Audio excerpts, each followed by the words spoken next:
Good evening and welcome. Welcome to the fourth semi-annual Department of Communication at Weber State University Speech Showcase. We are presented tonight by our department. My name is Alex Lancaster. I am the Director of Public Speaking at Weber State University's Department of Communication and the Speech Showcase. I welcome one and all friends, family, colleagues, classmates, and all other special attendees to this great event this evening. Welcome. Tonight we recognize the top speakers from our public speaking program in this department. I'd like to begin, however, by acknowledging some very special people without whose patronage tonight would not be possible. I'd like to acknowledge Mayor Mike Caldwell, Mayor of the City of Ogden. I'd like to acknowledge Provost Madon Minor. I'd like to acknowledge Dean Scott Sprenger, President Chuck White, and Dr. Cherie Josephson, who have been our administrative support for this evening. I would also like to recognize this evening our selection committee, made up of 5 individuals who have given their time and their efforts to rate all 26 contestants who attempted for the top slots this semester. If I may recognize Dr. Cherie Josephson, Chair of the Department of Communication.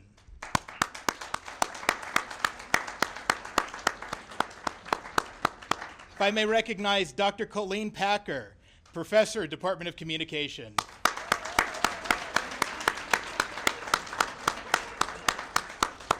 May I recognize Dr. Mike Alt, Assistant Professor, Department of Communication. May I recognize Adrian Andrews, Chief Diversity Officer for Weber State University. And may I recognize Mr. Tim Border from the Department of Professional Sales.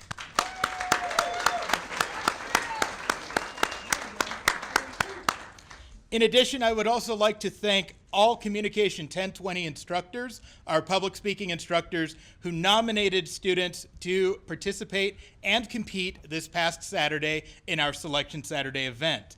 I must thank the students of Communication 1020 who have worked hard this entire semester to develop their public speaking skills, and for those tonight who not only will present, but who competed, a very heartfelt congratulations for your efforts. All of you have done amazing work, and we thank you for your diligence in the classroom and outside of the classroom for this event.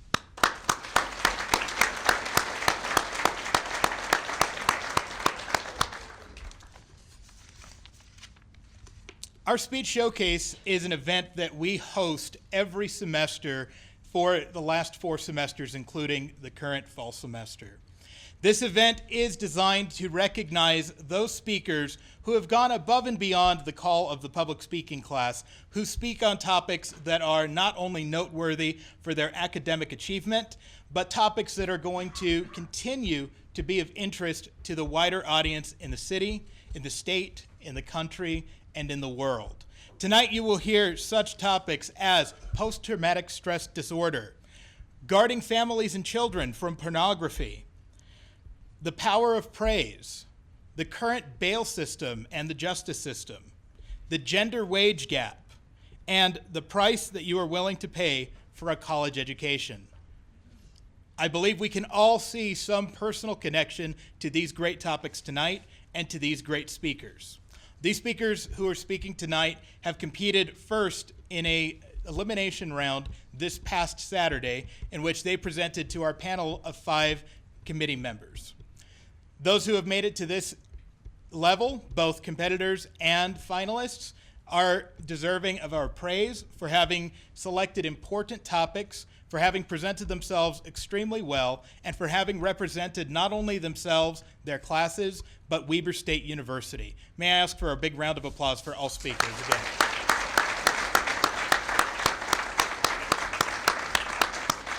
And finally, I would like to acknowledge a few individuals from the Department of Communication.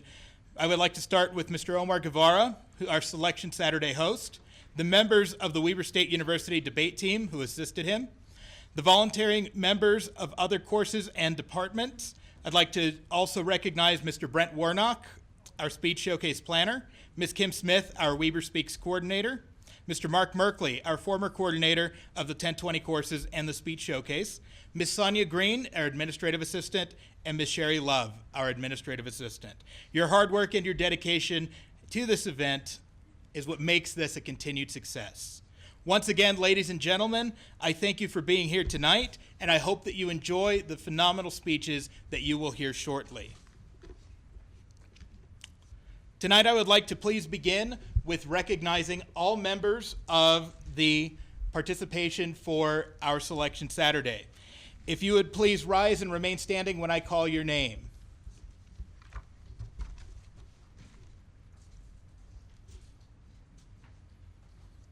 After I've called your name, if you will please come forward and you can accept your certificate.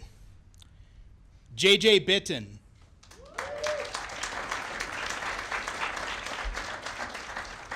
Jack Brown.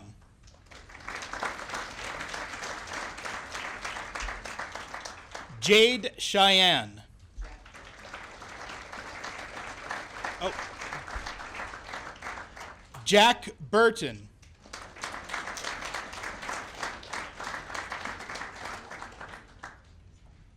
Ryan Christ.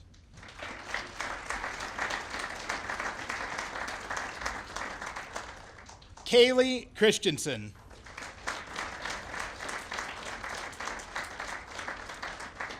Skylar Clark.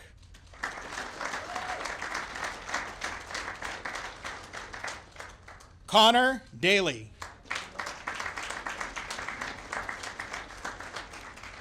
Jaden Fulmer.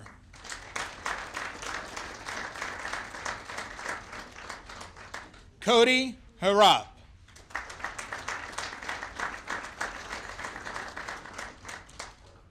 Tamara Higgs.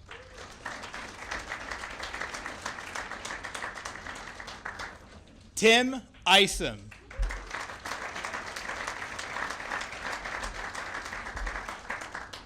Caitlin Larson.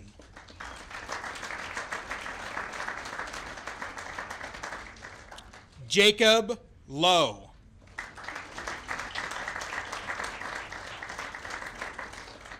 Lindsay Oliva.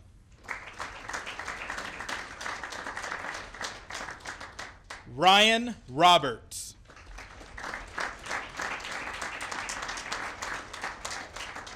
Stephen Sanchez.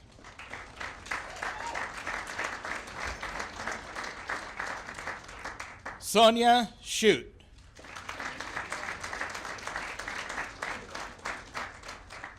And Keaton White.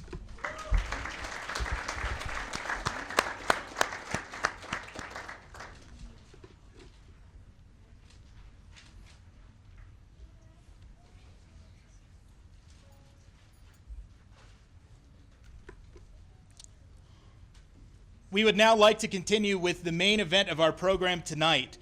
Tonight we will recognize the 6 finalists who have been voted the top speakers for this event. We will begin by hearing from Jade Cheyenne, whose topic tonight, what is the price you are willing to pay for a college education?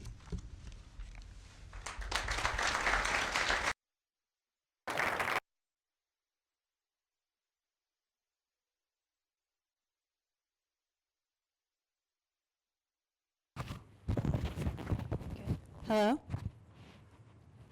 Hi.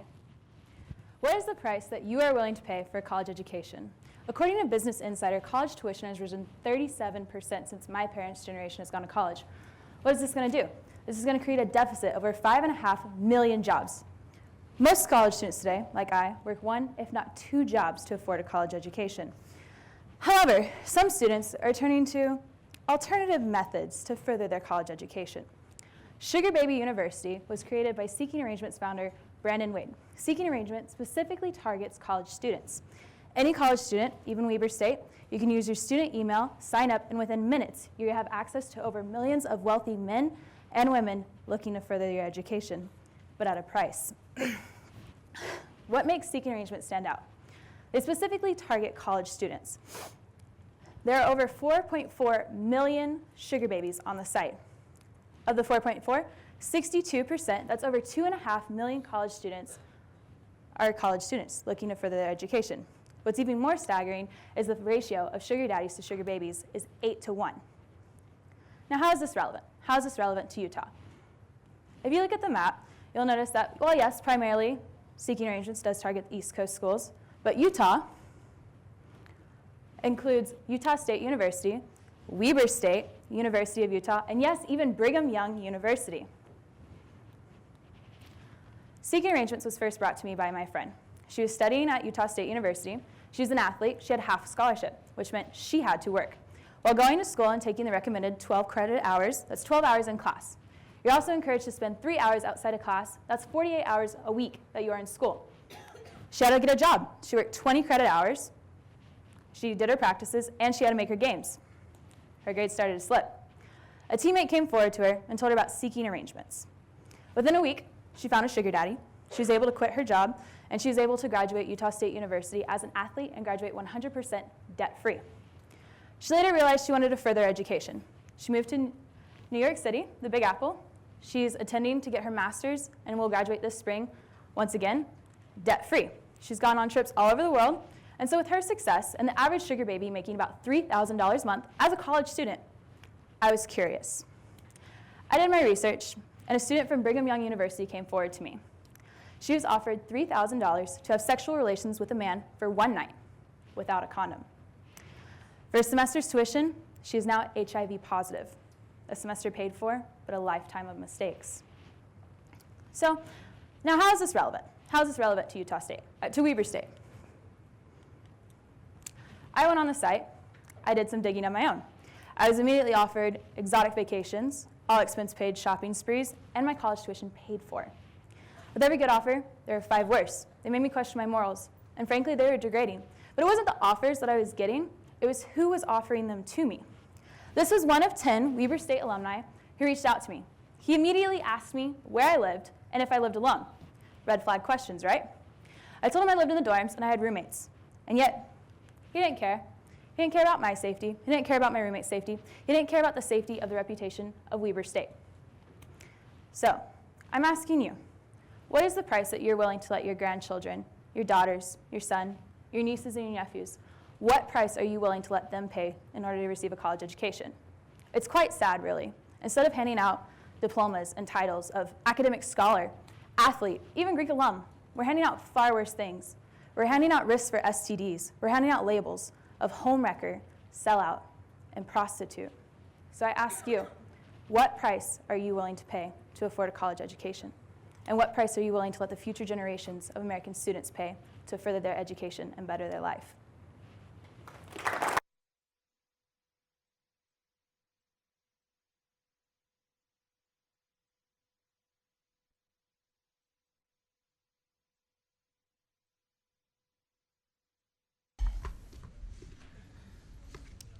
Thank you very much, Jade. We will now be hearing from our next speaker, Sonia Shoot, who will be speaking about post-traumatic stress disorder.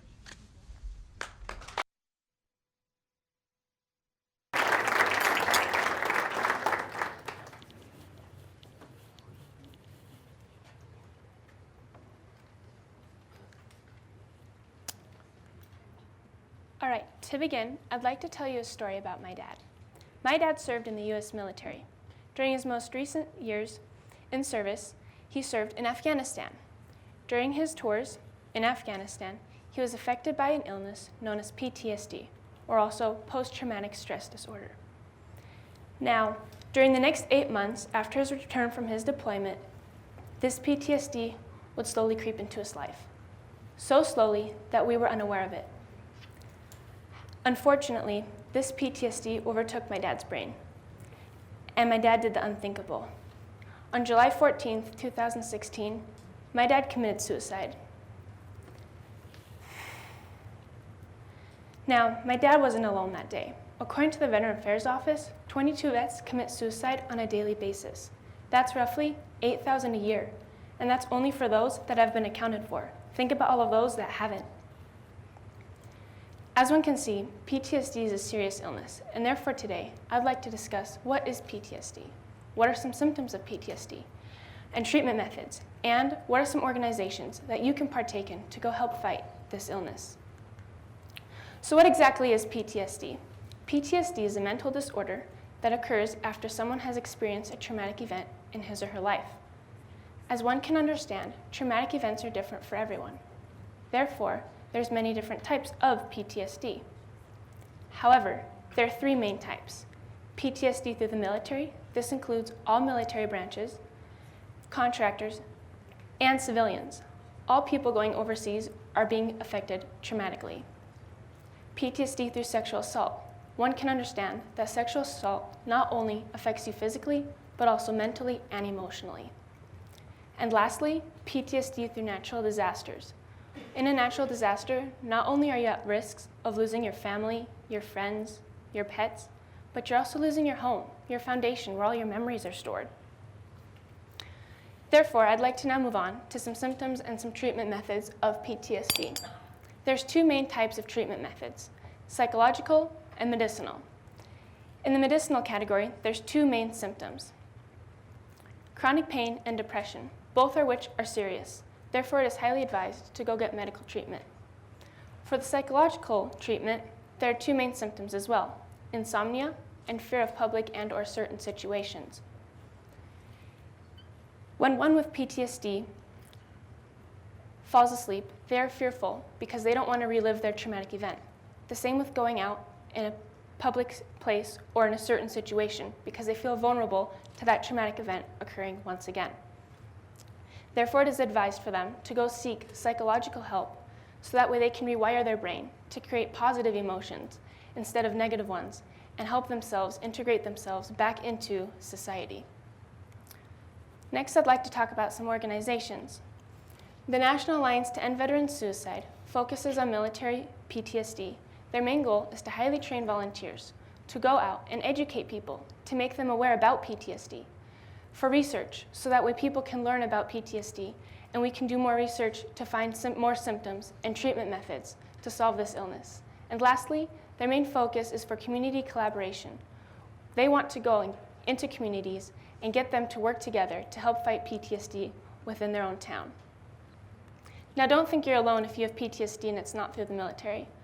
The National Child Traumatic Stress Network focuses on families and children who have PTSD or have been affected by PTSD.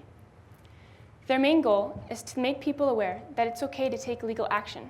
Actually, it's necessary to take legal action. You need to fight this illness, and you're not alone. So let's review what you just learned. You learned a little bit about PTSD and what some of the symptoms are and treatment methods, but what's the next step? The next step is for you to go out, go find an organization, go volunteer, go donate. Because in the end, you can prevent someone from doing the unthinkable. You can save a life.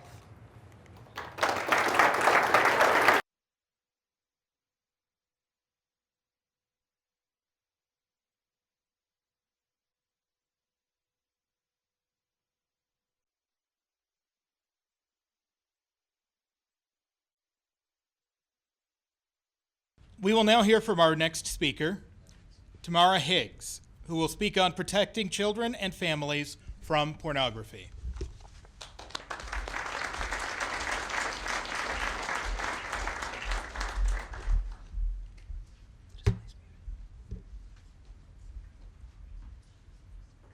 Faye was introduced to alcohol at the age of 10, and by the age of 16, her liver had been irreparably damaged.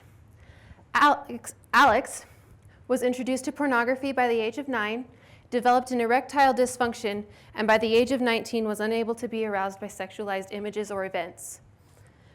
I suspect many of you have heard stories like Faye's hundreds of times. However, for most, I'm sure that Alex's was a first. And that's why I'm here today, to talk about pornography addiction and some of the risks that it poses, and suggest some ideas which might prevent unnecessary damage. It's no secret that pornographic displays are a part of human history. However, with the release of the first Playboy in 1953, Hugh Hefner made pornography the gentleman's pursuit. And later, as DVDs and VHS became common, pornography was deemed fit for the home. And now we have the internet, which means that pornography doesn't even have to be sought out anymore. It can pop up uninvited at any time. As pornography has become more common, research has been done regarding the addiction associated with it. Scans of pornography viewers' brains shows a decreased amount of gray matter as well as a lower blood oxygenation level. A decreased amount of gray matter in the brain is representative of fewer dopamine receptors, and a lower blood oxygenation level contributes to a weakened connection between the prefrontal cortex and the striatum, which lowers impulse control. These two things, combined with a lack of arousal, makes it virtually impossible for an individual who is addicted to pornography to maintain a stable relationship. In fact, the American Psychology Association states that half of all marriages end in divorce, and Jill Manning presented to the Supreme Court in 2004 that 56% of those marriages end because one or both parties had an obsessive interest in viewing pornographic websites. Very much is being done in regards to educating communities on pornography, and there is addiction recovery programs available for addicts and their families. However, very little is being done in regards to protecting children from pornography. When one wants to purchase alcohol or tobacco, one must go to a specific area of a store and present an ID in order to complete the transaction. However, because pornography is not regulated the same way, children can very easily get a hold of it. It is for this reason that I suggest the US implement a .porn, which would work similarly to .gov, .edu, or .org. It would be easy for parents to block using their network routers or supporters or providers. And it would be easy for an organization or the government to regulate so that pornography is still available for those whom it is deemed appropriate. We have also seen monumental success in educating children on addictive substances before they encounter them through the Dare America program. So why aren't we educating children on pornography in this program? The adolescent brain is ruled by its emotions due to the slower rate that the prefrontal cortex develops. So when an adolescent is exposed to pornography, the feelings of arousal overwhelm the senses, and that child surrenders to addiction without understanding and being able to logically think through what they have just experienced. I realize that it is unrealistic for us, or for me, to say to each of you, remove pornography from society. However, it is irresponsible of us, knowing the dangers that it poses, to not be protecting our children from the possibility of addiction. So I urge with each of you to talk to your children about the dangers of pornography and internet safety. And I urge with you to reach out to your local congressman and call for a change so that we don't have to witness children going through this addiction. We can protect them the way we have protected them from other addictive substances.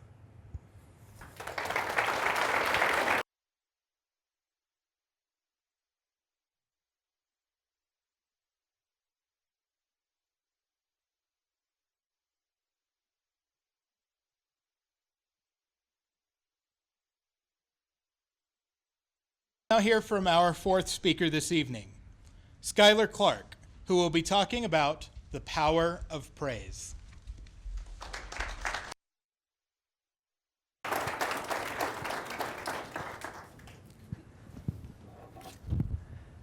To begin, Mark, the usher, I just have to say, you are definitely the most dedicated usher I have ever met. Feel like cows in the corral. There's no mistaking we were going to go where we're supposed to. And Nick, the audiovisual guy, man, if I sound good, it's because he's good at his job. And Lindsay, my love, I'm not deceived by these lights in this room. Your smile is the brightest light in here, and you light up my life more than anything else. I firmly believe that one of the most undervalued and underutilized things that we have as humans is the power of praise. In fact, I would argue that it has the power to change the world, one individual at a time. This is very simple. And to help you understand it, I'll first discuss how it can be so effective, and second, how to properly give it. Joseph Blaze and Peggy C. Kirby, both professors of educational administration, performed a study in which they examined the performance of teachers and instructors after they were praised by their superiors. Now, the results obviously were for educational administrative purposes, but they are applicable to all of us. They noted that the teachers felt appreciated, recognized, and encouraged. They even felt that their levels of dedication grew, as well as their loyalty, because they wanted to live up to the praise that they had received. Now, to give you some specific examples how this works, Diane Gottsman, etiquette expert of Huffington Post, shares an experience in which she was leaving a shopping center and she decides to randomly compliment an elderly lady on her blouse. The other lady stops in her tracks and says, "Oh, thank you. I recently lost my husband, and I've been trying to decide if I should stay here or move closer to my daughter.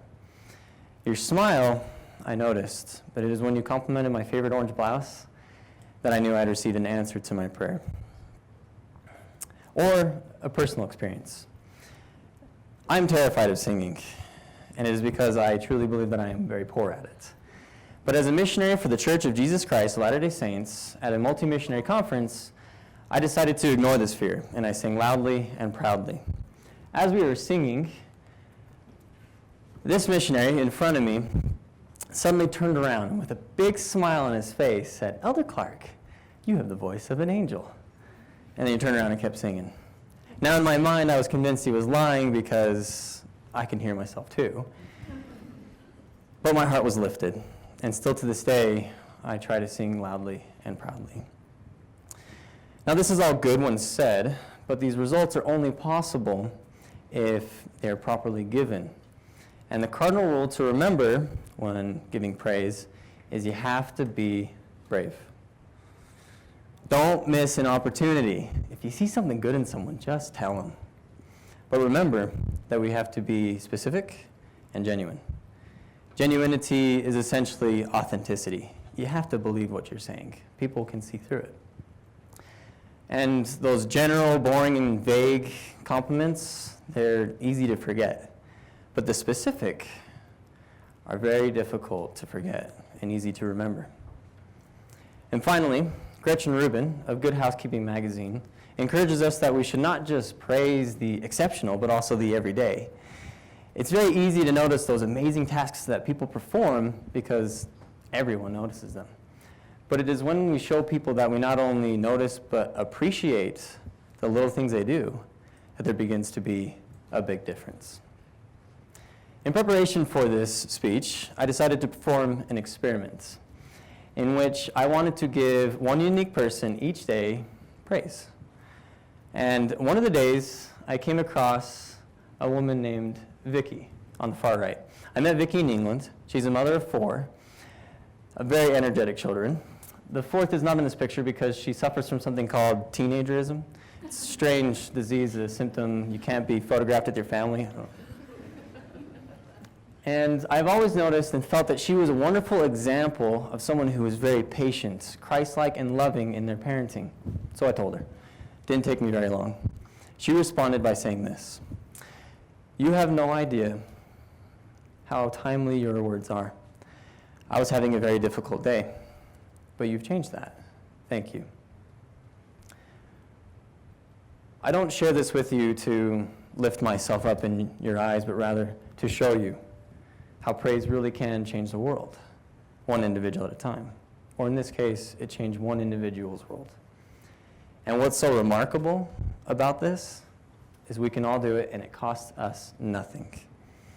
Because in this life, the only thing that doubles when we share it is happiness.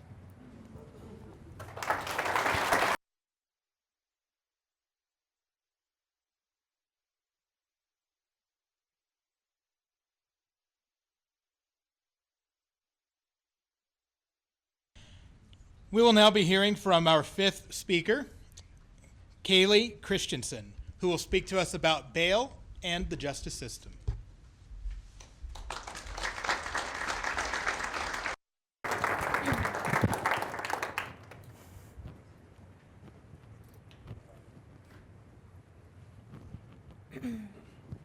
Hello.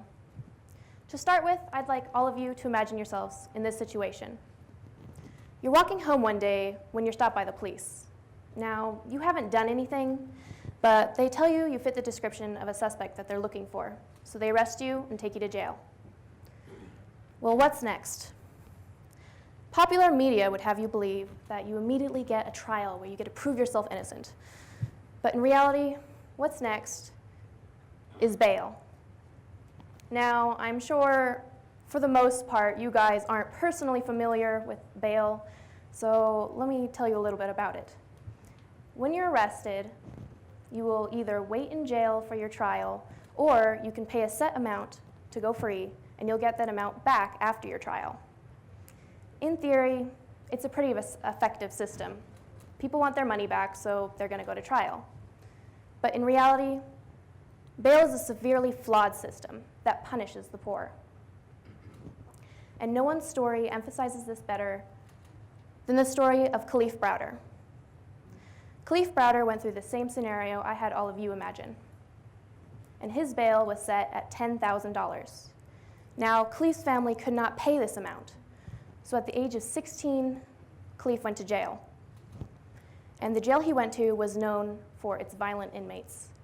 So it may come as no surprise to you that while he was in jail, he was attacked several times, both by inmates and by correctional officers. This went on for 3 years before Khalif was finally given a trial and proven innocent. However, his troubles didn't end there.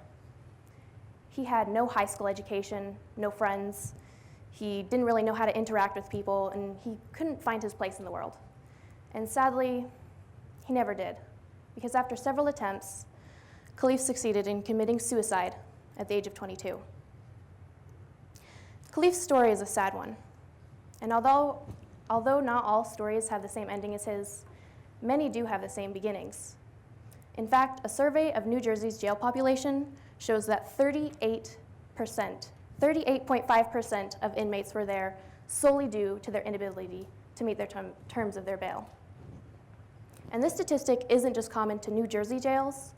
Studies have shown that this is common to all jails throughout the United States, especially ones centered around low-income populations. So, what can people do if they don't have money to pay bail and they don't want to sit in jail? Well, they can plead guilty. Now, this may sound insane to you. Why would you plead guilty for something you didn't do?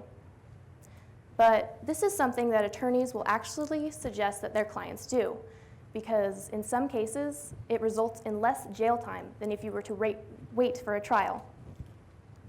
And when these people are your inmates, it's no wonder people would rather plead guilty. In fact, another reason why people plead guilty is because they have jobs to get to. And if they don't show up at their jobs, they'll get fired, and they won't be able to support their families anymore. However, once they have that criminal conviction, it'll make it harder for them to get jobs and harder for them to obtain certain benefits. So those are the options. If you're poor and can't pay bail, then you get punished either way. Now, some of you may be thinking that I'm forgetting something. You may be asking yourselves, well, what about bail bonds? So let's talk about that. What about bail bonds? Bail bonds are known for their sometimes funny advertisements, but they're not very fun for the people who have to use them.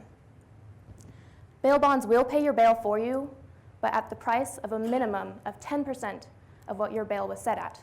And in some cases, like Khalif Browder's, that's $1,000. And some people can't pay for even that. And for people it still is an option to, that's money you're not getting back, and that can put a serious financial strain on your family. So although bail bonds pose as a solution, in reality, they're just another part of the problem. Now, I know so far the picture I've painted is pretty grim, but that doesn't mean that there are no options. There is a solution, and that's to change the system. Now, some of you may be laughing at me right now because it's not that easy to just change a system, but it is, because there's already a system in place in some parts of Florida. With this system, each case gets a risk assessment. High-risk cases will get GPS ankle monitor bracelets. while not the most stylish accessory, they're a lot better than the jumpsuit orange look. They allow people to continue living their lives while the police can still watch them. For other cases, they can be given unsecured bonds. This is kind of like bail, except they only have to pay the price if they don't show up to their first trial. And for especially low-risk people, they will be set free and they will get pre-trial follow-ups, where they will be called, reminded of their court dates, and where they need to be. Not only is this system less costly, but it has proven to be more effective.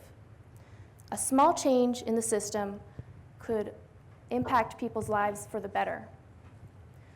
So let's stop punishing people before they're proven guilty. Thank you.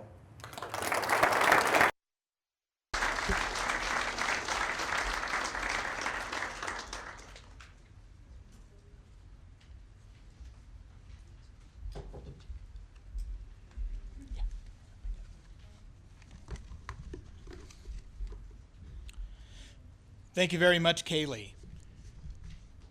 We will now finish our main event this evening by hearing from our sixth and final speaker, J.J. Bitton, who is going to speak to us this evening about the gender wage gap.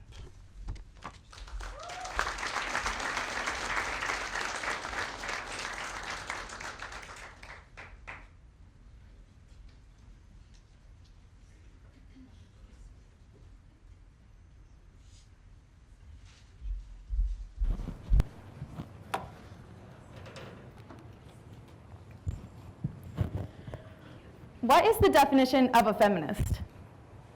Many people think a feminist is a woman who is absolutely insane, who wants to rule the world and enslave all of the male population.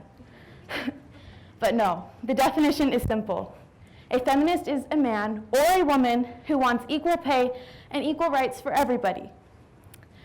Women in the United States make about 72 to 82% of their male counterparts' paycheck. As a working woman, this is very unsettling. Right now, I work as a certified nursing assistant for Access Home Care and Hospice here in Ogden, Utah. Ever since I was little, I wanted to be in the medical field. But just recently, I discovered I want to become a doctor, specifically a surgeon of some sort. And as I was researching what type of surgeon I would like to be, I came across how surgeons are paid. And a couple of things play into a surgeon's paycheck. First is how many clinical trials they've done, how old they are, how long they've been a doctor, their specialty, and unfortunately, their gender. After weighing all of these things together and studying all of the specialties, I narrowed it down to 2 specialties I would like to be. And the first was Obstetrics and Gynecology with a subspecialty in maternal and fetal medicine, or a general surgeon. Take a look at this graph. You can see that women are represented in the red and men are represented in the blue. The specialties are listed here on the side, and the numbers in dollar amounts are listed on the bottom. You can see that all of these have significant gaps, whether they be large or small. The only specialty where women actually do make more is radiology. Take a look at Obstetrics and Gynecology. You can see that it is one of the larger gaps on the graph. Then if you look down at surgery, you can see that it is about the same size, maybe a little bit smaller. But if you go down to surgery subspecialty, you can see that it is the largest gap on the graph. These are 3 specialties that I potentially want to go into. And if you can look at the numbers, you'll see that I will be making about $50,000 to $100,000 less than a man. But why? Why would I make less than a man if I go through the same amount of education as he is? To become a doctor, you have to go through 4 years of medical school. When I see myself going to medical school, I am at the University of Utah. I am amongst many young adults with the same aspirations as I, going to class, having our noses stuck into our textbooks, and doing clinicals at the hospital, and studying as hard as we can. We are taking the same exact exams to hopefully gain the degree that we all want. We are doing the exact same thing, so why would I not be paid as much as my male coworker? In my research, I came across an article by Time magazine that stated 3 reasons why women make less than men in the medical field. First was that women are willing to negotiate less aggressively, are not asking for raises, and that there's actual discrimination going on in the workplace, whether it be subconsciously or consciously. But those 3 reasons are not the actual reasons why this gap is still here. The human resources departments are allowing these gaps to persist, and no one is doing anything about it. So this goes for all occupations. Women, if you're employed in the United States, it is not your fault that you are making less than a man. Men, how would you feel if this were you? If you were being paid less than a woman, you would feel discriminated against and almost lesser than a woman. This is how women feel every single day of their lives. They face this discrimination, and we have faced this discrimination since the beginning of time. And it's not fair at all. But if men and women work together as a team, I believe that we can make this gap close, that we can have equal rights for everybody. I personally will be joining this fight, and I hope you will too, because in 10 years, I will be a doctor. I will be in my first year of surgical residency. I will be spending time in the operating room doing surgeries. I will be seeing my patients every day. I will be doing 48-hour shifts at the hospital that'll make my legs want to fall off. And I'll be worrying about my upcoming board exams. But one thing I hope I'm not worrying about is if I'm making the same amount of money as the guy sitting next to me in the break room. We need to make equal pay and equal rights for women and girls a reality so that women's rights are human rights once and for all. And let me leave you with this.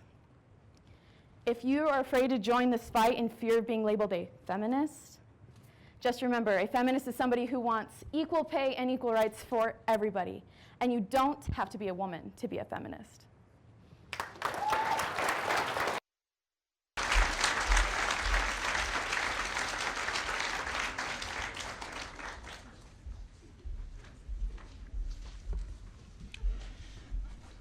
Thank you very much, JJ. Before we continue, I would like to ask the audience to please give one very big round of applause for all 6 speakers this evening.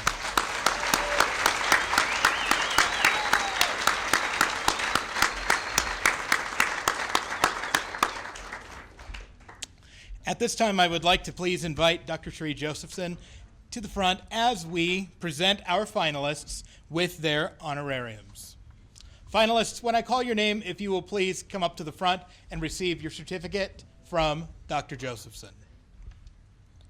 Jade Cheyenne.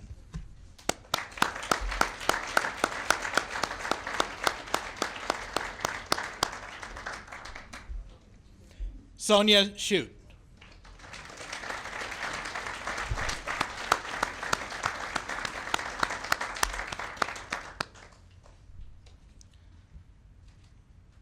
Tamara Higgs.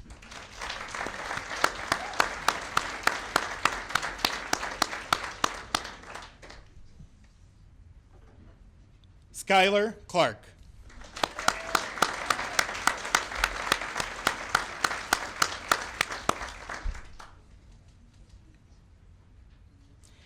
Kaylee Christensen.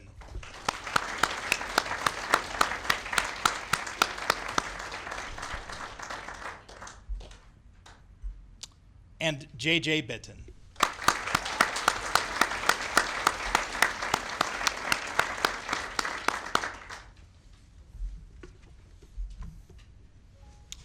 As we conclude this evening, I would like to extend Mayor Mike Caldwell's regrets for being unable to join us this evening. He has been called to other mayoral duties.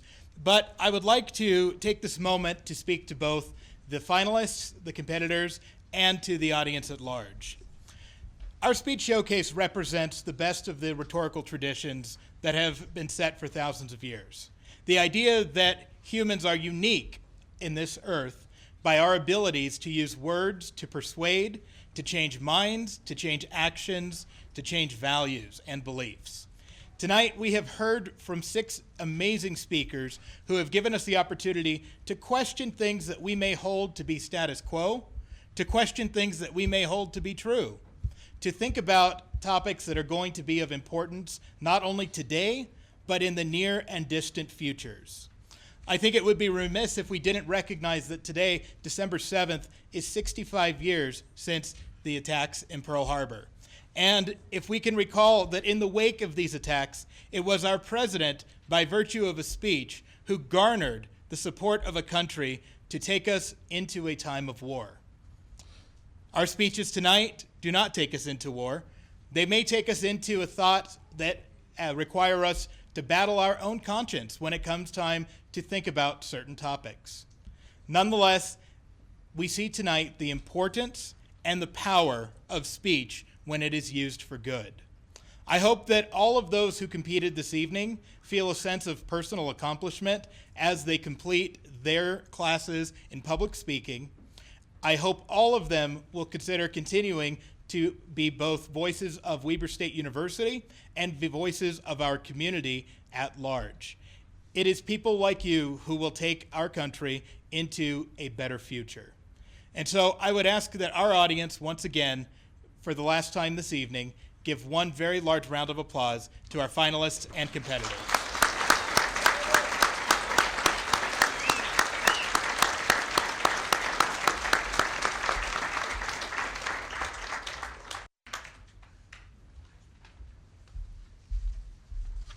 As has become tradition since our very first speech showcase, tonight I invite the audience, the speakers, and all competitors to participate in our Weber Speaks anthem. This will be requiring all audience members to participate. When I finish a statement, if you will please say as loud as you can so that everyone on the fourth floor can hear us, if you will say Weber Speaks at the end of each statement I make. When an answer to a problem is needed, Weber speaks. Whenever conflict or justice demand resolution, Weber speaks.